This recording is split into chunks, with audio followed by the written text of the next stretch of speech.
Ladies and gentlemen, welcome to our ability panel today. I'm your moderator, JC, co-host of the HR Talk podcast, and also the host of Interesting Things with JC. It's my pleasure to be here, invited as a special guest on behalf of Wendy Sellers, the HR lady, and our dear friends, Allison and Jeff. We're going to be finding about them, their background, and how they fit into the mix of this amazing yet interesting topic coming up here momentarily. So our panelists today, they're here to break down the stigma of people with disabilities, hence why we call this the Ability Panel.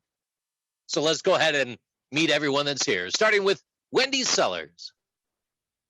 Hey, everybody. Wendy Sellers, the HR lady. And I am here to help employers fill jobs, to be quite honest, because I am so busy right now. And everybody is dealing with the great resignation and turnover. And where do we find people? We don't have enough people.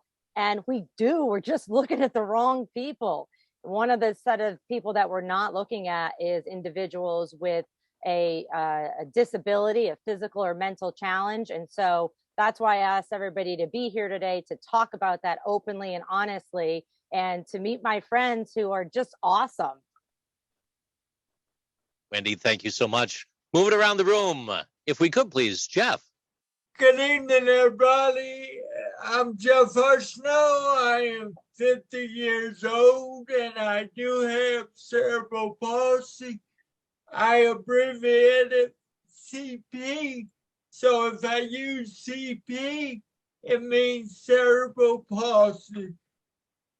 A big part of what I do today is a result of 20 years of management experience in both grocery store and retail. And the reason why I do what I do is I hit a point in my life where my career struggled. And when I had to rebound, I realized how hard it was. And for the first time in my life, I found myself with an awesome resume. But guess what? Could not get a full-time job. And I started asking why.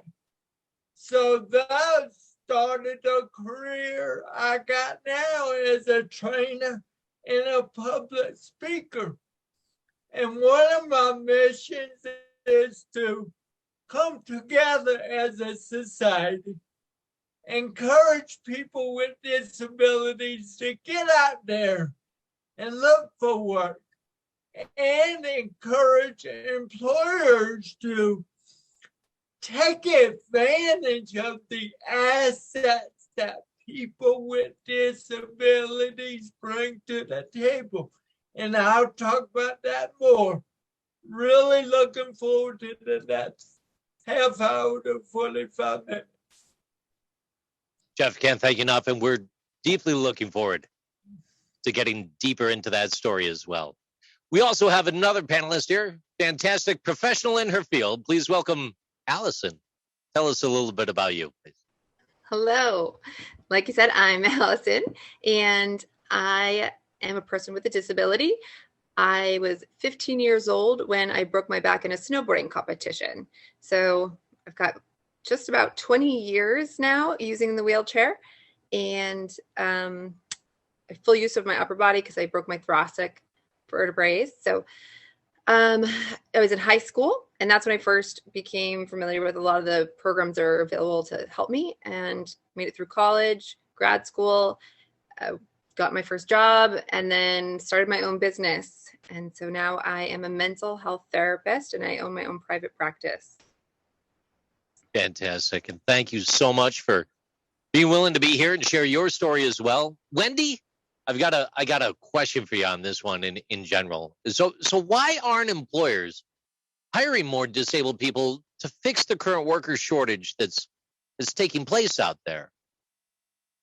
Oh, thanks for asking that. I mean, I think it's a twofold, threefold, fourfold. It's a lot of reasons, but I think the number one reason is they're afraid. They think they're going to just get bad workers, shoddy workers, workers that can't perform well, that are going to need a lot of breaks or assistance or whatever it might be. And they're also afraid that they're going to get sued because they don't know what they're doing in the disability world.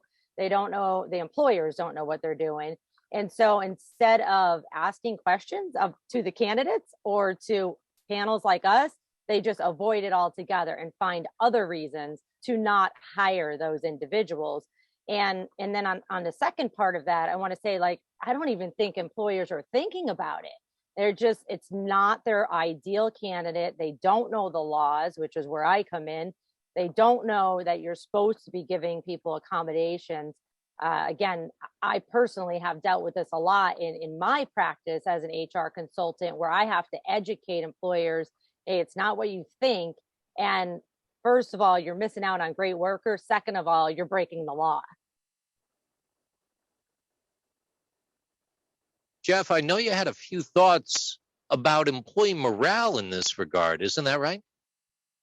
Yes, thank you. Morale is one of my pet peeves, and I got a bunch of them. I got a bunch. But morale is up there as number one. And why? When morale goes up, production goes up. A CEO looks at numbers, and morale turns into production. Production turns into numbers. Numbers turns into more hires. So how can we affect that number?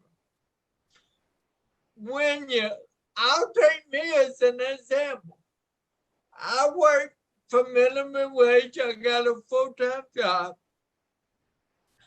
I give 150% effort.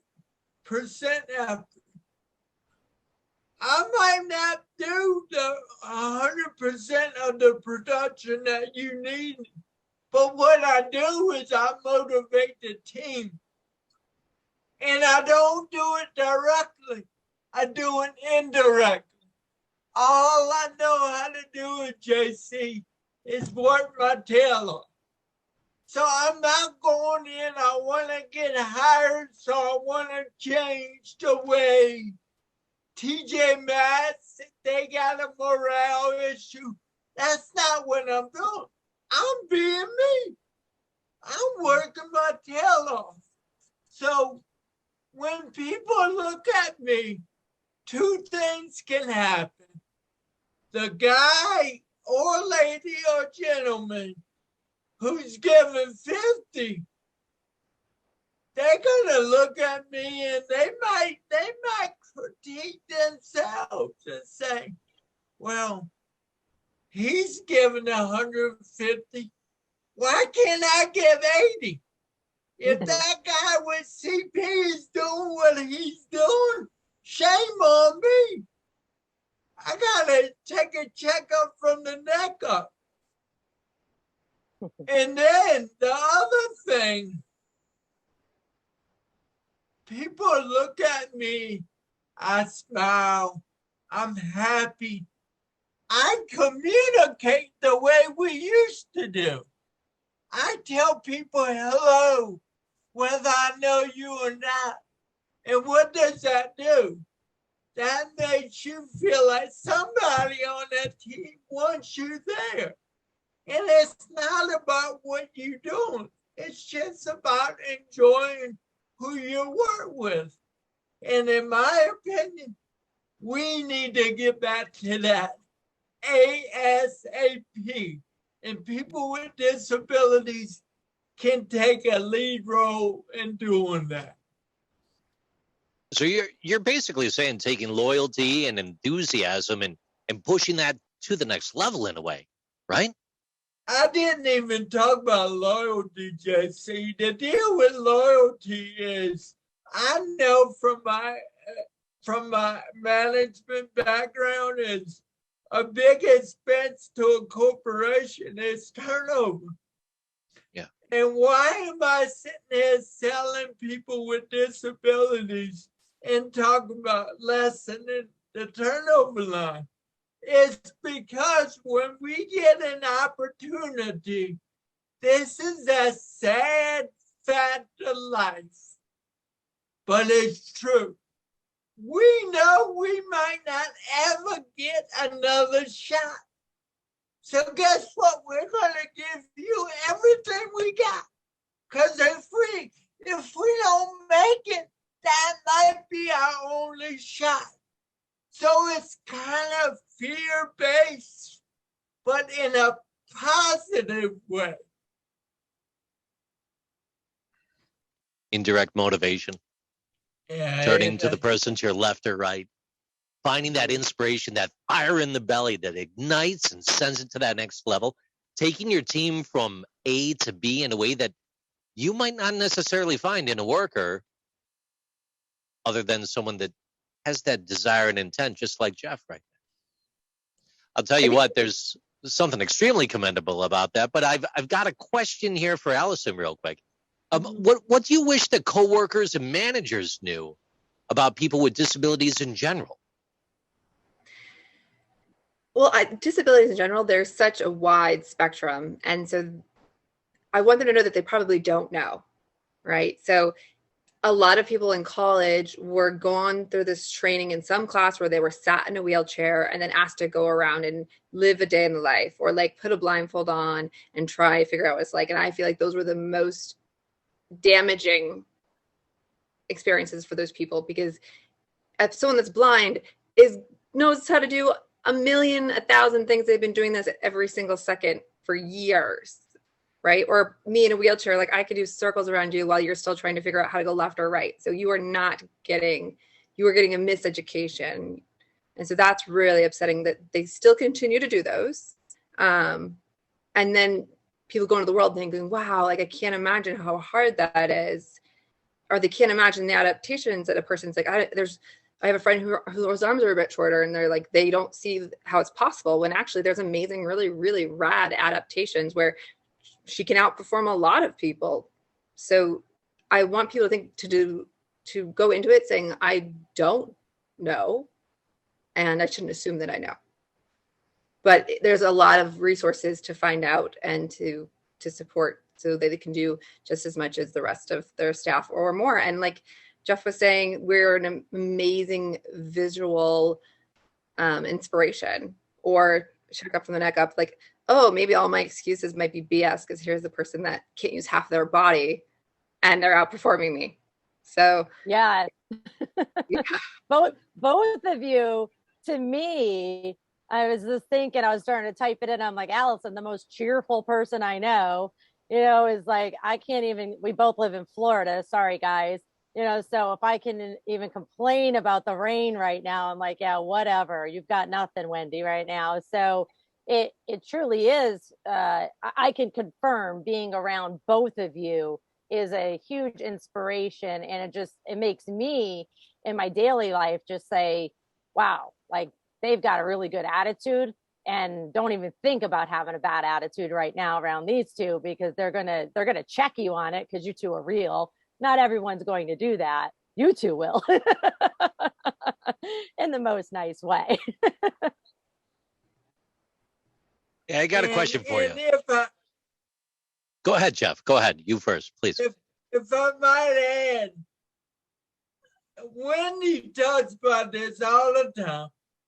Let's go outside the box. If you want to pay somebody to find a needle in the haystack, what better person to pay than a person with autism? Let's go out the box and research some of these, like Allison said, some of these different types of disabilities. We're not looking for, we don't want you to hire me to get a tax break. And we'll talk about that later. I want you to hire me because you think I'm the man. So let's go outside the box and look at our company and look at different types of disability And we might be able to make some money by hiring people with disabilities, because we're good at certain things. Right. Yeah, I agree. Jeff, And question for you here. Oh, sorry. Go ahead, JC. Well, I don't want to transition off the topic unless you're ready, though. Go right ahead, Wendy. Mhm. Come on. No, I was going to say the same thing as Jeff too. Is like, we're in this world right now of, finally we're in this world of diversity and inclusion, right? We're finally here. The pandemic forced us to be here. Many things that happen in our global economy and the world, and civil unrest have forced us to be here. But so many people are still not thinking. So many employers are still not thinking of the diversity and inclusion of people with a disability who could actually be better employees than the ones they have now. So that's my take from an employer side. Like it doesn't make sense to not make it happen. All right, Jeff, what do you wish that people in general would ask you or would listen to you about regarding being someone with a disability? I don't like to be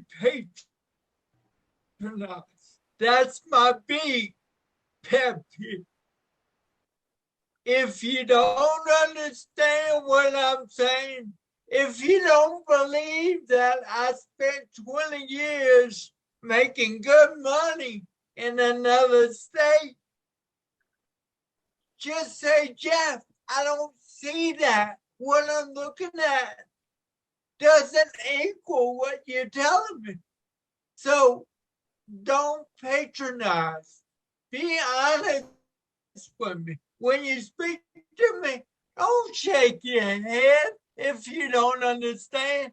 You are criticizing my intellectual, you're criticizing me by shaking your head like a bubble doll. Don't do it if you don't get what I'm saying. Give me the opportunity to clear up my speech and become comfortable, and let me learn how to relay the message to you. But first, I need to know that you truly care. That's probably the short version of the last 3 minutes that I've been talking. I need to know that you care. Wendy Sellers has my back. And one of our first conversations was about people having my back. I need to know that people have my back. So what's a few of the ways that you've figured that out? I'm sure that there's been some tough lessons learned over a long span of time. But when you talk about finding that authenticity in other people, is it that genuine conversation, that connection, them being open and sharing with you? Or is it them asking certain questions along the way? Or do you feel that you have to coach them almost at times? I have people that I call best friends in my life that I cannot talk about what I do for a living with. And when I was single for so long, I had trouble talking to them about the emotional struggles that I was dealing with as a result of being disabled. Just because they're my best friend doesn't mean they're my go-to person when it comes to my emotions as a person with a disability. Allison, when you think back, let it be a day, a week, or decades, and by decades, probably only just one. You're not that old. Come on, let's be honest. Know what I mean?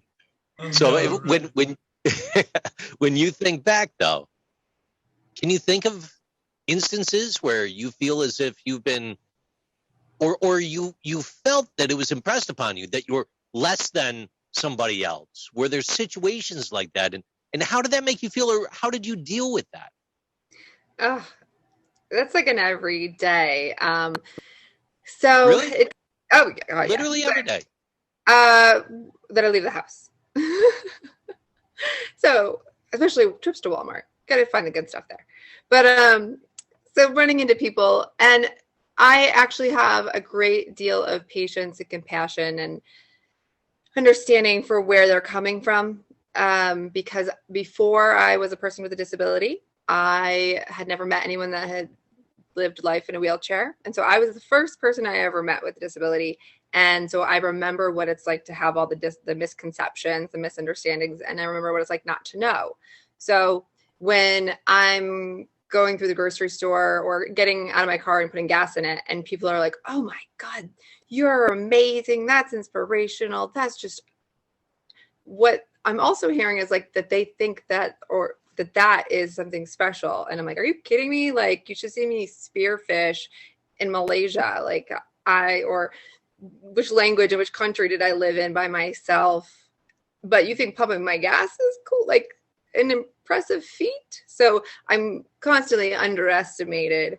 But I understand also, I'm compassionate. Like they just don't know that they haven't been exposed to it. That's not their fault. I always look for their intention behind it. And if they have genuinely nice, and for people with disabilities, my recommendation is really look at that person's intentions. If they're trying to be kind and connect with you, that's what matters. And so I work with people sometimes on how to respond to that so that you don't feel disempowered. You feel actually empowered to educate, depending on the mood you're in.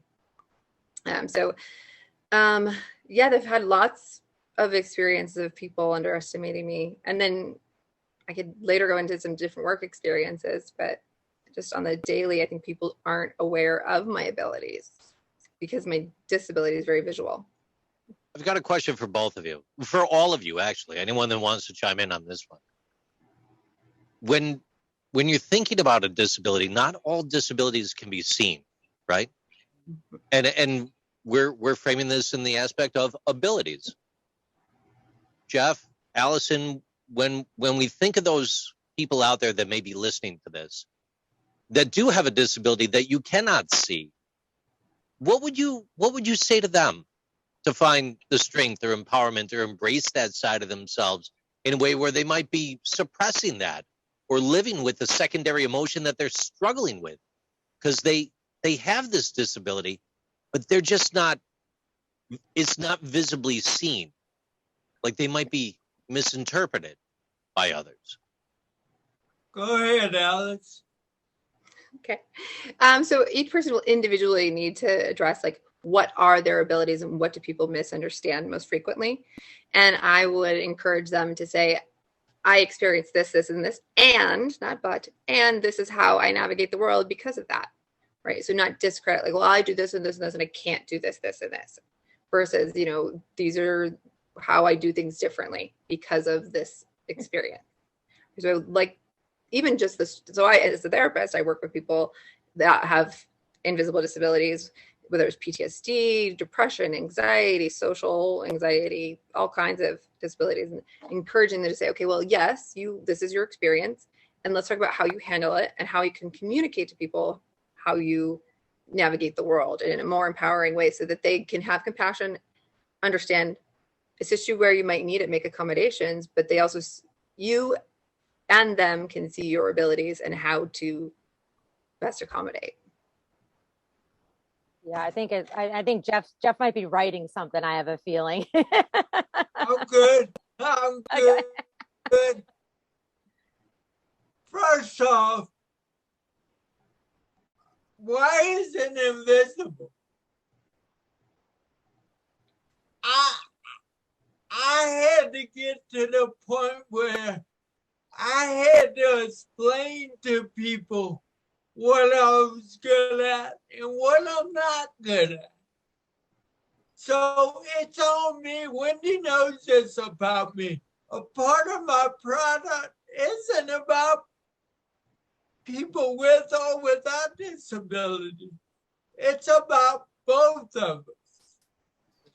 I hold people with disabilities to high expectations. If I don't communicate with you what I'm good at and what I might struggle with. There's a problem there. I need to loosen up on my ego. I'm not 250 pounds full of muscle without a disability. And in GQ magazine, that's not me. Whether I want it to be or not, that's irrelevant. So I've got to get real with who I am and become okay with the man in the mirror so that I can go out there and be honest with employers with A, what I might not be good at, but B, make sure allow B to overrule A. Because when I tell you what I'm good at, you're going to forget about what I'm not good at. So many job interviews over the past 6 years I've gotten because I disclosed my liabilities due to having CP. Wendy, I've got a question for you. When we think about from the employer perspective, and we're looking at that constant feedback, right? Let it be a critical piece of feedback for an employee on a regular basis or intermittent basis. Real quick from the employer perspective, and then I'd like to also transition this just natural conversation as well over to Allison and Jeff. But Wendy, from the employer side of the house, when you're providing feedback to somebody with a disability, let it be in an interview process or as part of a regular cycle of feedback in the HR perspective, what are some things that you might want to consider that you might not currently be doing from the employer side? Well, the interesting thing is most employers are currently not providing feedback to anyone, period, with a disability or not. And so if, not if, when you dive into this world of employing people with a disability, because you're missing out on, amazing workers, you really do have to kick it up a notch and actually start providing feedback. And that means actually having job descriptions that have reasonable accommodations written right in there, which will make it very clear for the employee, the candidate, like Jeff said, to say, I can do that, I can't, or I can do it 25% of the time, but not 100% is an accommodation. And so it's really just about having crystal clear expectations up front, regardless if there's ability or disability involved, and then having regular feedback all the time.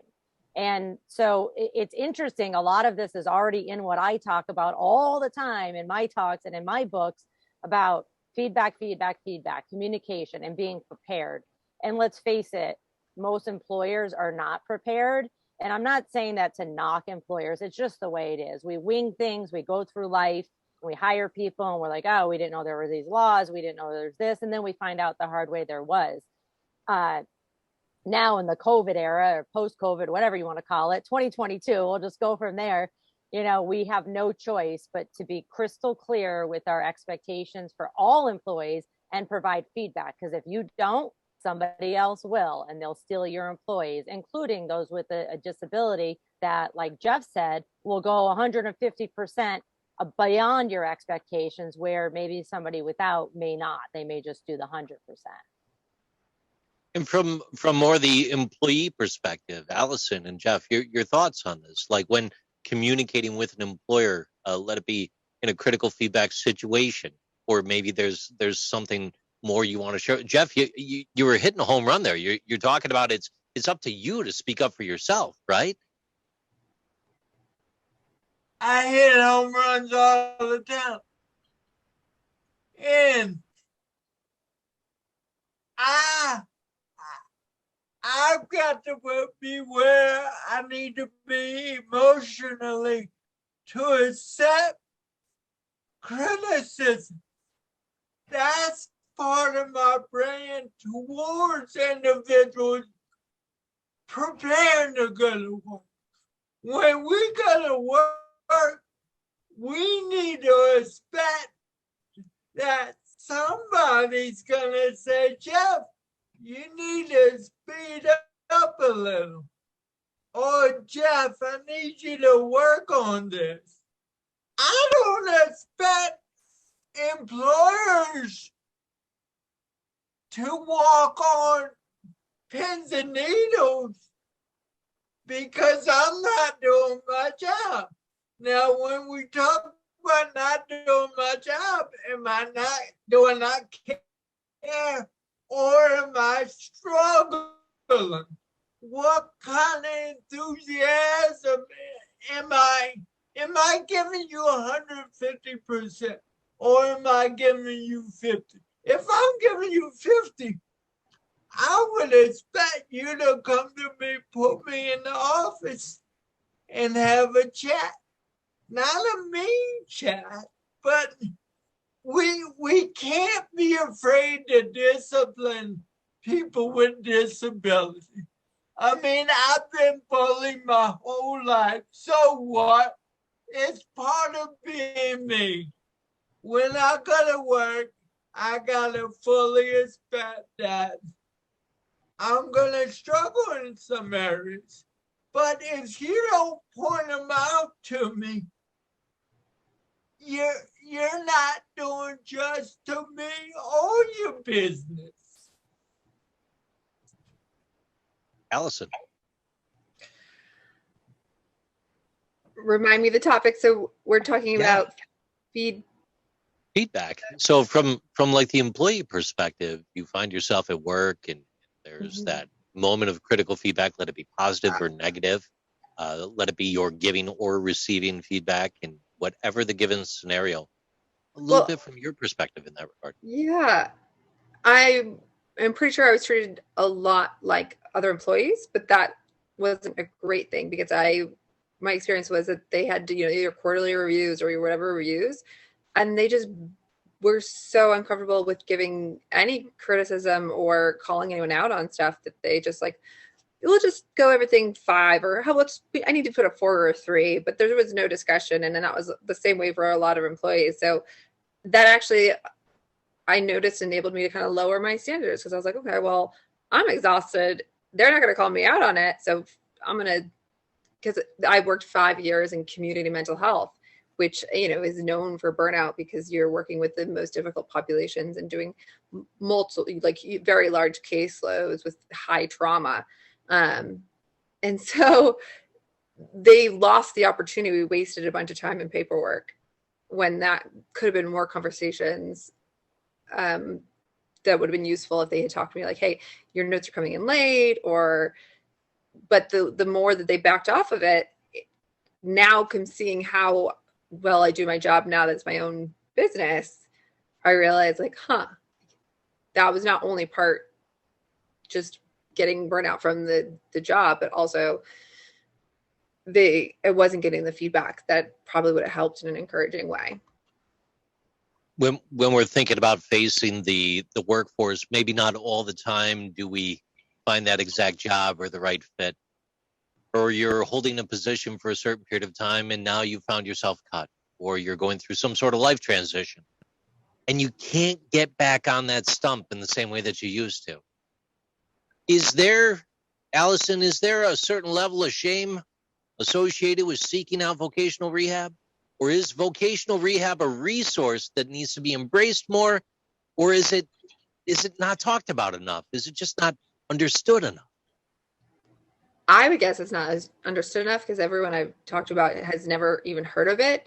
And they're an amazing resource. Every state handles it a little bit better. I know when I was in California, they would hook you up. You got the best treatment. But even here in in Florida, they come out to your work site. They evaluate your work site. They have engineers that will evaluate, like, okay, does just sitting in this position for too long make your back hurt? How can we give you a different table? And they're really amazing people, and they can come up with a lot of resources where it doesn't come out of the employer's pocket. It comes straight from Voc Rehab. So Voc Rehab will pay for wheelchairs, standing wheelchairs, cushions, transportation devices, whatever barriers are in the way of getting employed and staying employed. So it can be years of support, not just in the beginning to get the job, right? You could open that back up, say, hey, I'm struggling to keep this job. And that might be part of the feedback. Like, okay, you're having a difficulty in this area. Maybe we can get an engineer in here and see how we can support you to do this differently. Because there's so what is it?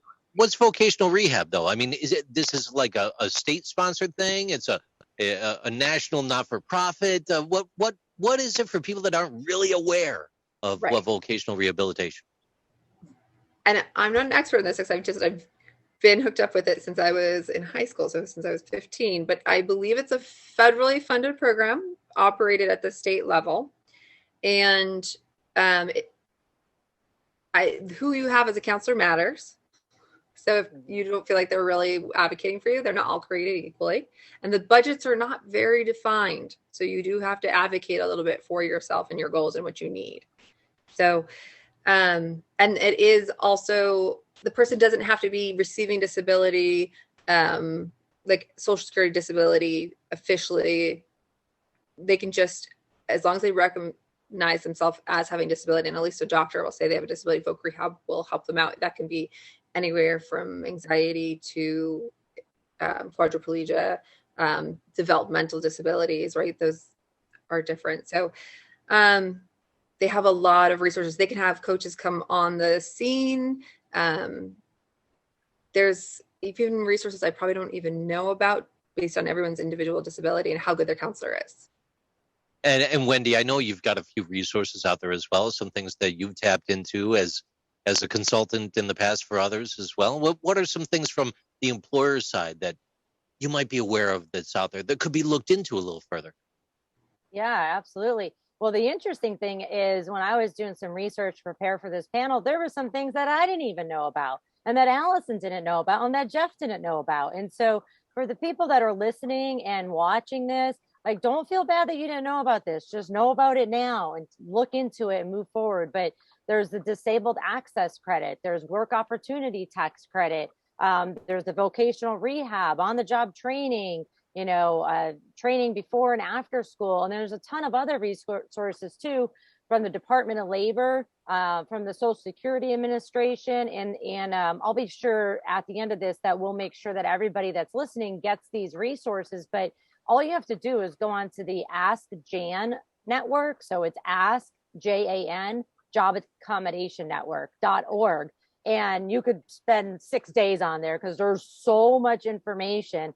I was literally just on there yesterday helping another HR professional who called me and said, hey, I have a situation with somebody with temporary disability. And what do we do? And this person had just as much experience as I do in the HR world. And it took us a good 45 minutes on the phone call to figure out where we might even need to concentrate to make sure that the employer was properly accommodating, but we needed information, from other resources. So, if you're listening to this today, don't feel bad that you don't know the answers. We're all on here and we don't know the answers, but there's so much opportunity, and including Jeff typed in a tuition reimbursement too. And so there's a lot we can do to fill those gaps of the missing gaps of talent in the workplace, that we can solve staffing shortages on one side, but on the other side, solve employment barriers for people with disabilities.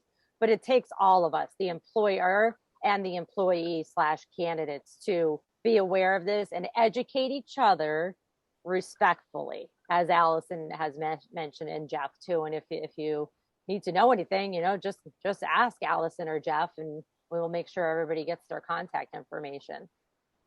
Fantastic. Hey, one thing that I like to do on a lot of the shows that I help host, and I can't thank you enough for having me here today, I like to do a nice final thoughts. I like to go around the room and give everybody an opportunity to just say a few more things from their perspective in closing. But before we start that, Jeff, is it true you've got a book coming out soon? Is that right? Little Birdie told me you got a book coming out. I credit Miss Sellers for, I've always wanted to write a book, but it was never reality. When I formed a relationship with Wendy, she said, you ought to write a book. And you know what we did? We wrote a book.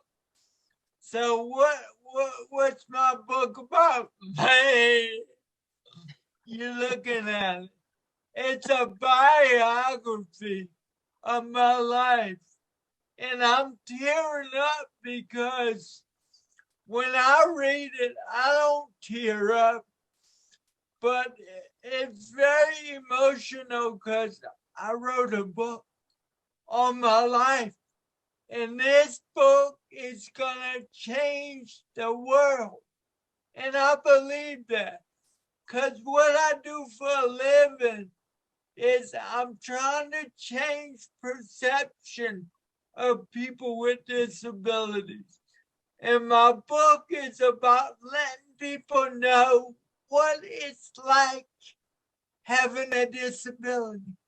What my mom went through, what my family goes through, what my fiance deals with daily. It's not a bad thing. It's the biggest asset I got, and I'm sharing it with the world. Hopefully, in the next few months, we'll be publishing it. We're working out some kinks. But my website is callonjeff.com. Please put that in your phone or wherever you put it. Check up on it once a week and see when my publishing date. All the details will be on the website. I'm really, really looking forward to it. And I want to thank all of y'all for this call. Appreciate you, Jeff. And Allison, over to you for some final thoughts on your side as well. Well, I'm really excited for the book, both for people with disabilities and the community at large. That's super exciting. I think awareness is everything, especially you've got some years under your belt of living life and working and navigating. So that's really exciting. And I'm always continuing to learn and grow. And so like Wendy said, I love how she said it, like, it's okay that you don't know.